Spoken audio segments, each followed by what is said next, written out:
At the White House today, President Trump issued a rare posthumous pardon to boxer Jack Johnson. Johnson was the sport's first black heavyweight champion, the pardon coming more than 100 years after Johnson's career was ruined by a criminal conviction now considered to be racially motivated. Dan Bowens takes a look at the long road that led to today's pardon in tonight's Politics Unusual. Dan. Well, Steve and Derry, in the early 1900s, Jack Johnson was one of the most famous athletes on the planet.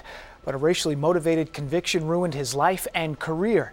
After decades of political debate, President Trump issuing a pardon at a time when he is in the middle of a national debate over athletes and race.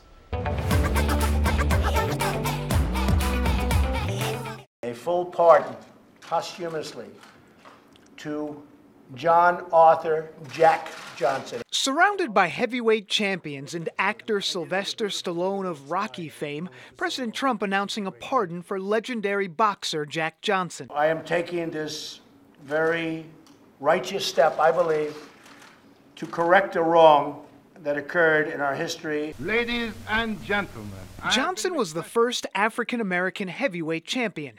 In 1913, he was convicted of an obscure law known as the Mann Act.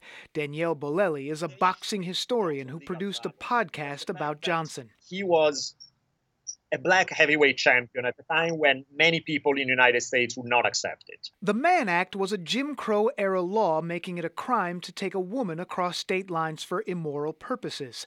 The woman Johnson was arrested with was white and would later become his wife.